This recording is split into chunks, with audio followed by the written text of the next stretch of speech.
വന്യജീവി ആക്രമണത്തിൽ സർക്കാരിനെതിരെ രൂക്ഷ വിമർശനവുമായി ഓർത്തഡോക്സ് സഭാ അധ്യക്ഷൻ മാത്യൂസ് തൃതീയൻ കാതോലിക്ക ബാവ. അധികാരികൾ ഇനിയെങ്കിലും മലയോര ജനതയെ പ്രഖ്യാപനങ്ങൾ നൽകി വഞ്ചിക്കരുത്. കൊല്ലപ്പെടുന്നവരുടെ കുടുംബങ്ങൾക്ക് നഷ്ടപരിഹാരം നൽകി തലയൂരുന്ന പതിവ് രീതി എത്ര കാലം തുടരും? നഷ്ടപരിഹാരം നൽകലാണോ ശാശ്വത പരിഹാരമെന്നും കാതോലിക്ക ബാവ ചോദിച്ചു. 8 വർഷത്തിനിടെ 950 പേർ കൊല്ലപ്പെട്ട കണക്ക് ചൂണ്ടിക്കാട്ടിയായിരുന്നു ബാവയുടെ വിമർശനം.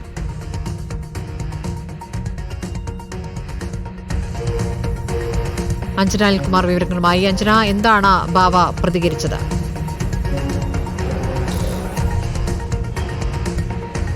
സ്മൃതി, വന്യജീവി ആക്രമണത്തിൽ സർക്കാരിനെതിരെ രൂക്ഷ വിമർശനവുമായാണ് ഇപ്പോൾ ഓർത്തഡോക്സ് സഭാ അധ്യക്ഷൻ രംഗത്തെത്തിയിരിക്കുന്നത്.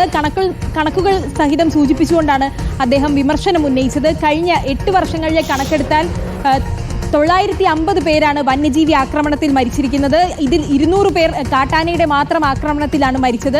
ഈ ധനസഹായം നൽകിക്കൊണ്ട് തലയൂരുന്ന ഒരു പരിപാടി ഇത് എത്ര നാൾ തുടരും? ഇങ്ങനെയൊരു നിലപാട് എന്നതാണ് അദ്ദേഹം ചോദിക്കുന്നത്.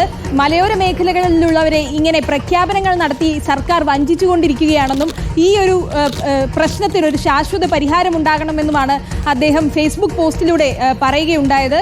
കൂടാതെ പലയിടത്തും ഫെൻസിങ്ങുകൾ അടക്കം പ്രവർത്തനരഹിതമാണ്. ഈ ഫെൻസിങ്ങുകൾ അടക്കം പ്രവർത്തിക്കുന്ന ഒരു സാഹചര്യത്തിലേക്ക് വരണമെന്നും ഈ മരണമുണ്ടായതിനു ശേഷം നടപടികൾ സ്വീകരിക്കുകയും ധനസഹായം പ്രഖ്യാപിക്കുകയും ചെയ്യുന്നതിന് പകരം ഇങ്ങനെ മരണങ്ങൾ ഉണ്ടാകാതിരിക്കുന്ന ഒരു സാഹചര്യം വേണം നമ്മുടെ സംസ്ഥാനത്ത് കൊണ്ടുവരാൻ.